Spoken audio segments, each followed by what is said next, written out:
کیا خوبصورت یہ سفر تھا کہ لا مکاں تک جانا، سدرۃ المنتہا سے آگے جانا، اللہ کریم کا دیدار کرنا، پھر گفتگو کرنا، جنت کے طبقات کی بھی سیر ہوئی۔ لیکن اس سے پہلے ایک بڑا شاندار ایونٹ اسی سفر میں ہوا، اور وہ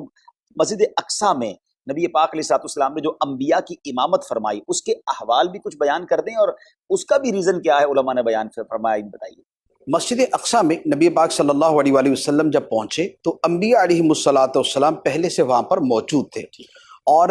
یہاں پہنچنے سے پہلے ہی نبی پاک علیہ الصلوۃ والسلام حضرت موسیٰ علیہ السلام کی قبر کے پاس سے گزرے تھے۔ مسلم شریف کے اندر ہے کہ میں موسیٰ علیہ السلام کی قبر کے پاس سے گزرا تو وہ اپنی قبر میں نماز پڑھ رہے تھے،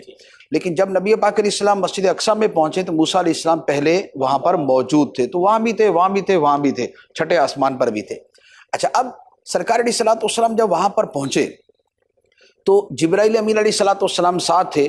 تو اقامت انہوں نے کہی، اور پھر نماز امامت کے لیے نبی پاک صلی اللہ علیہ وآلہ وسلم کو آگے مصلی پہ بڑھا دیا، اور سرکار علیہ الصلوۃ والسلام نے اس نماز کی امامت فرمائی۔ گویا یوں کہہ لیں کہ یہ کائنات کی شاید سب سے عظیم ترین نماز تھی، اللہ اللہ، کہ جو مسجد اقصیٰ میں ہو رہی ہے، جس میں امام الانبیاء ہیں، اور جس میں مقتدی اللہ کے سارے نبی ہیں۔ اللہ اکبر۔ اس جماعت میں جو ہستیاں جمع ہوئیں،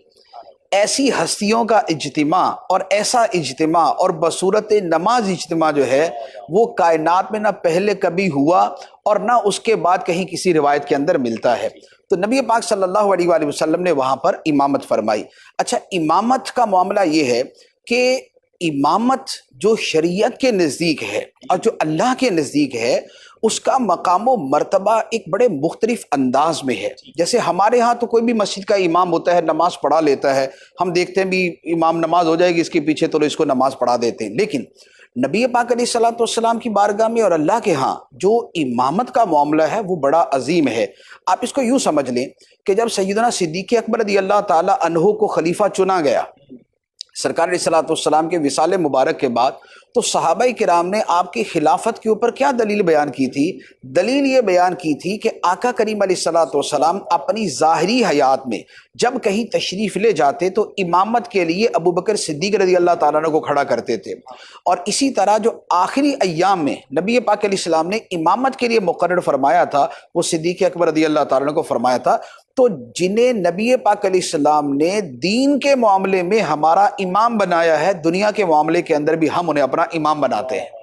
یہ ہے صحابہ کرام کا سینس، جو دین کی سمجھ ہے، جو فہم دین ہے، وہ یہ ہے۔ اس کا مطلب یہ ہوا کہ جو اہل ہو، جو احق ہو، جو زیادہ حقدار ہو، جو زیادہ فضیلت والا ہو، مصلی امامت پہ اسے کھڑا کیا جاتا ہے۔ تو نبی پاک علیہ الصلوۃ والسلام صف انبیاء میں موجود ہیں، اب یہاں پر مصلی امامت پہ اسے کھڑا کیا جائے گا جو فضیلت میں سب سے آگے ہو، جو کمال میں سب سے آگے ہو، جو فضائل میں سب سے آگے ہو، جو اللہ کی بارگاہ میں مرتبے میں سب سے آگے ہو۔ تو نبی پاک علیہ الصلوۃ والسلام کو مصلی امامت پر اس وجہ سے کھڑا کیا گیا۔ دوسرا یہ ہے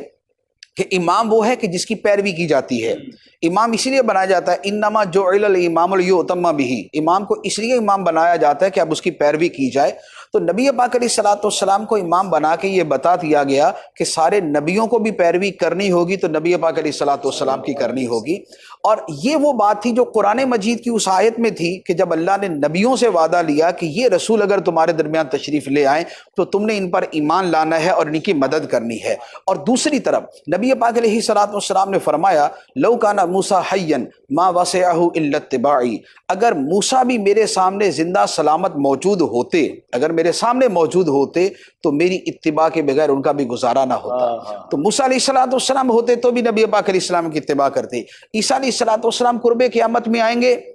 شریعت محمدیہ پر عمل کریں گے، نبی پاک علیہ الصلوۃ والسلام کے دینی کو پروموٹ کریں گے۔ تو یہ سارے نبیوں کو اقتداء کروانا، یہ اقتداء کروانا اس بات کے لیے تھا کہ تم مقتدی ہو، امام یہ ہیں، تم پیچھے چلو گے اور تمہارے آگے آگے یہ چلیں گے۔